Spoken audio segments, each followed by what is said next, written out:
Hello, ladies and gentlemen. I'm Andrew Tolentino, and this is Reed Katsuoka from the Baseball Card Exchange. And this is this week's edition of Ripping Retail Retro, featuring 2 wax packs of 1981-82 O-Pee-Chee hockey. Reed, who are the rookies that we're going to be looking for out of these 2 packs? Well, this is just like opening an Edmonton Oilers pack. I mean, the key card for rookies is Paul Coffey, but there's also Andy Moog, Glenn Anderson, Peter Stastny, right? Yari Curry, Savard, Cicerelli, I think Dale Hunter's in here. I mean, it's loaded with rookies. So it's not necessarily the most glamorous product. I mean, the year before had Messier and Mork, and before that was Gretzky, yeah. But it is loaded with a lot of players, a lot of Hall of Famers and future Hall of Famers, and. So this era in general for hockey is just a good era. Right. You know, you've started Gretzky. He potentially could be in here, not his rookie card, but just a lot of good guys in general. Well, there'll be a lot of Gretzky's in the set, just from the leaders cards, the team cards. Yeah. Right. So very cool. What we've discussed this in other videos, but with these particular wax packs, just go ahead and give us a quick rundown on any issues with tampering or what you're looking for in here. Well, like with any pack that's sealed by wax, what you're looking for is the roller seal, and what it is that there's a hot metal roller that goes across the back of the pack to seal the wax shut. It just melts the wax. So if you look, even though it's tough to see on camera sometimes, on this side here it's shiny and this side here is shiny, and then when the seal goes over, it's dull. So there's like this little rectangle here that shows the seal. And then on top of that, you're looking for things like odd corners. Right? When you try to reseal a pack and this wax gets open and shut, the wax paper crinkles. So you're looking for nice folds in the corners, and that's when you know that your pack is untampered. Yeah, that looks very good for 30 years old. Yeah, it looks pretty clean, pretty legit, and that's what you guys are really good at. So with that being said, Reed, I just kind of want to slowly tear into it. With something like this, I feel like I should have far off into the distance, but with a pair of white gloves and maybe a nice bottle of port or something like that to savor something like this. So that's what. White gloves might be a little excessive. You wash your hands first. Do you ever open vintage with nice wine, anything like that, or cap it off with port or with a cigar or something like that? I'm sure there are people who do, but yeah, definitely. Here's Dave Christensen. Christian there. Super action. Check out the card backs here.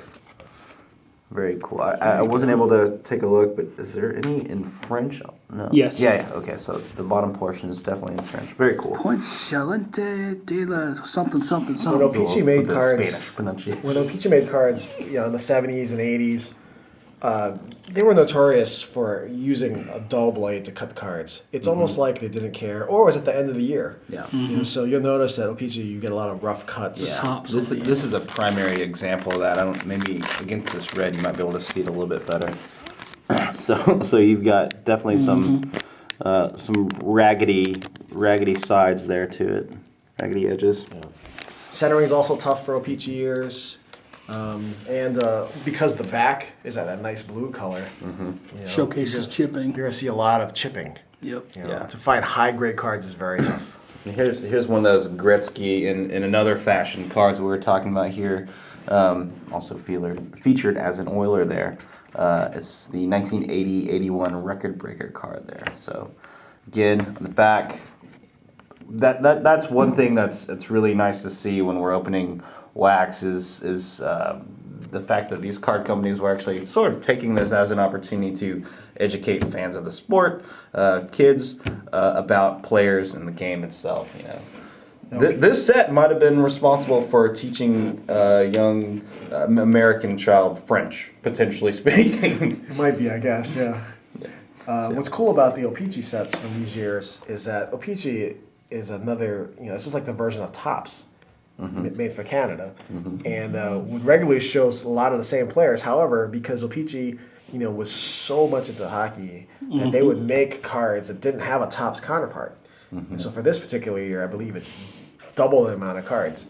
So all those rookies that we mentioned earlier, I think only Savard and Curry have rookies. There is no Topps counterpart for Coffee and Moog and some of those other players. So sort of playing to the notion of, O-Pee-Chee definitely knew the hockey market very, very well. So it's Dave Babbage there of the Winnipeg Jets there. Yeah. There we go. Got some Leafs action. Boxes of 81, 82 O-Pee-Chee hockey are not that easy to come by. I definitely have never seen a case before. I know that the couple years after, the boxes are much cheaper in the $200-$300 range. But a box of 81, 82 is roughly about $1,000. So packs are definitely in the $25 range. Jean Hamel card there. Then it's interesting that it shows now with the Nordiques there. So he's in a Detroit Red Wings uni, but O-Pee-Chee's indicating his team switch there. They didn't have the same technology that Topps had with airbrushing. Yeah. Yeah, exactly. So they just had to quickly mention that. So finish things off Look with at that name. Wow. exactly. Brown Schneidel. Jack Brown Schneidel. That's a pretty intense name here. It's probably French and we're pronouncing it wrong. Yeah. Yes, exactly. Brown I get a Schneidel. lot of flack. I don't know. Maybe it's a variation thereof. So here's a liste de contrôle, a checklist, Sure. if you will, in O-Pee-Chee. And I'll go ahead and finish it off with my last card, which is Brad Maxwell for the North Stars. Also, with quite an old piece I dare of you. gum there. I don't think I'm going to do it, Chris, but I will break it in half. So Reed, go ahead and rip into your pack, and let's look for. I didn't on my side at least get any of the key rookies, But you got a Gretzky. but I did get a Gretzky, which is definitely cool. There's a gun on the wrapper. Yeah, I did. I noticed that initially. I wasn't sure what that was referencing there. I hope that's an anti-crime sentiment or something. Yeah, I have no idea. That guy's probably French too. His name's Carol. Just kidding. There we go. One of the great scorers of all time, like Bossy. There you go. There we go. So Reed, I'm assuming that.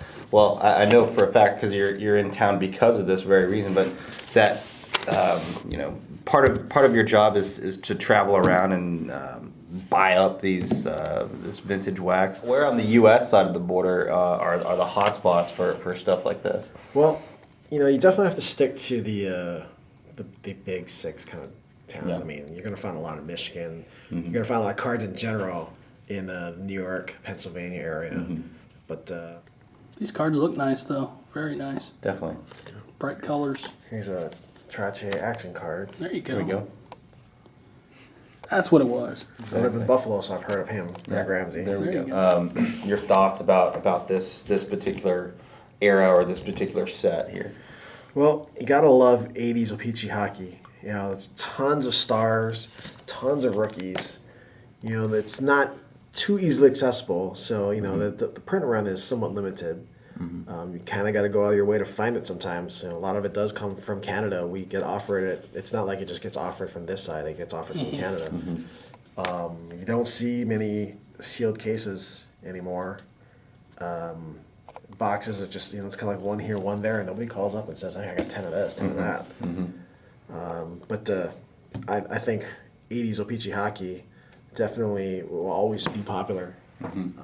It's just too many pluses. And, people still buy the top stuff, but like it's because many of the O-Pee-Chee sets have extra cards. They added more rookies, added more players that were heavily weighted into the Canadian team. What's the on baseballcardexchange.com? What's the price on a pack like this? Packs run about $25. Boxes, when we do have them, are about $1,000 a box. Okay. It's a 48-pack box, pretty heavy box. Okay. But boxes are definitely tough to come by for this year. Packs, usually readily available. From time to time when we sell out, but we try to have it in stock at all times. Very cool.